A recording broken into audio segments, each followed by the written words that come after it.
مختلف باتیں عرض کروں گا کہ ایک سوال ہر مسلمان کے ذہن میں کہ آج سے 1400 سال پہلے ایک ہستی گزری محمد عربی صلی اللہ علیہ وسلم، ان کے ہم گیت گاتے ہیں، ان کے نغمے گاتے ہیں، ان کے لیے ہم ہر مسلمان گناہگار سے گناہگار مسلمان اپنی جان تک دینے کے لیے تیار ہے۔ تو اس پیغمبر سے ہمیں کیا کچھ ملا،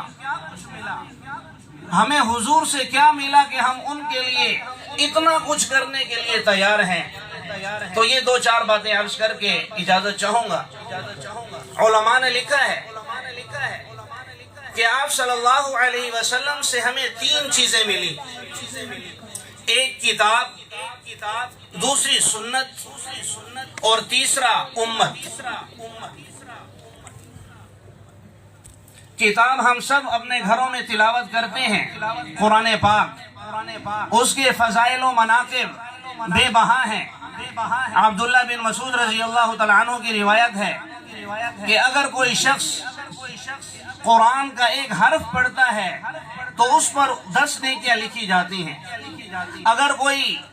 الف لام میم پڑھتا ہے تو فرمایا میں یہ نہیں کہتا کہ اس پر 10 نیکیاں ہیں، فرمایا الف ایک حرف ہے اور لام دوسرا حرف ہے اور میم تیسرا حرف ہے، گویا ان 3 حرف پڑھنے پر آپ کو 30 نیکیاں ملتی ہیں۔ آپ صلی اللہ علیہ وسلم کی سنت پر عمل کرنا ہی ہماری زندگی کا مقصد اور شعار ہونا چاہیے۔ صحابہ کرام رضوان اللہ علیہم اجمعین کی زندگی کو اگر دیکھیں تو صحابہ کرام نے اپنی زندگی میں ہر مقام پر حضور صلی اللہ علیہ وسلم کے طریقے کو، حضور صلی اللہ علیہ وسلم کی اطاعت کو،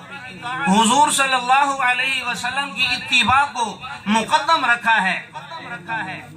ایک صحابی کے لیے آپ صلی اللہ علیہ وسلم نے ایک گھر میں رشتہ بھیجا، ان کی والدہ کسی طرح اس رشتے پر راضی نہیں تھی، لیکن اس بچی نے کہا چونکہ حضور صلی اللہ علیہ وسلم کی بیچ میں نسبت ہے، ان کی بات ہے، لہذا انہوں نے اس رشتے کے لیے ہاں کر دی۔ عبداللہ بن عمر رضی اللہ تعالیٰ عنہ کے حوالے سے آتا ہے کہ آپ جب سفر کے لیے تشریف لے جاتے تھے، ایک مقام پر آئے، وہاں اپنی سواری سے اترے اور ایسے بیٹھے جیسے قضاء حاجت کے لیے بیٹھتے ہیں،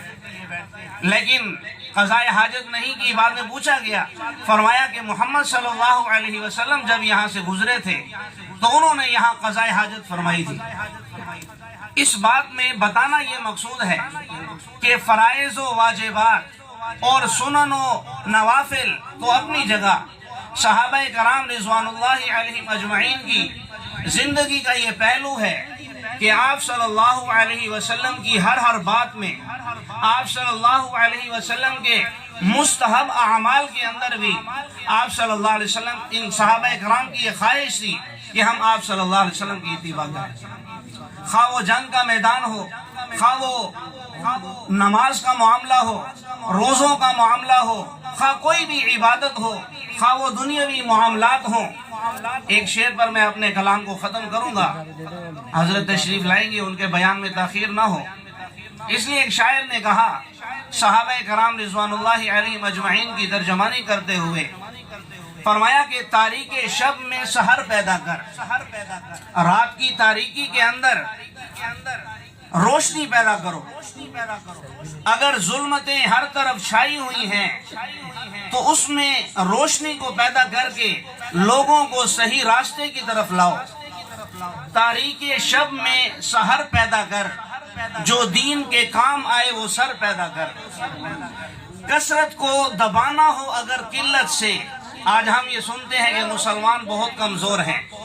ہر جگہ مسلمان جہاں دیکھیں مار کھا رہا ہے،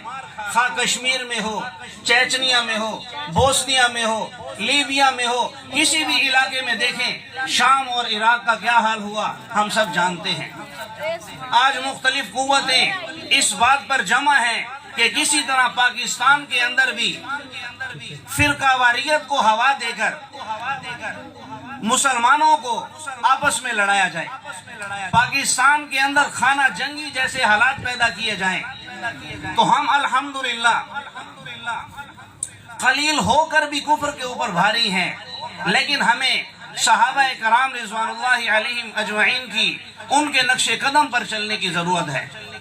بہرحال تو کثرت کو دبانا ہو اگر قلت سے، شاعر نے کہا کہ اگر آپ کے مد مقابل دشمن بہت زیادہ ہیں اور آپ کم ہیں تو تاریک شب میں سحر پیدا کر، جو دین کے کام آئے وہ سر پیدا کر۔ کثرت کو دبانا ہو اگر قلت سے تو محمد کے صحابہ کا جگر پیدا کر۔ وآخر دعوانا الحمدللہ رب العالمین۔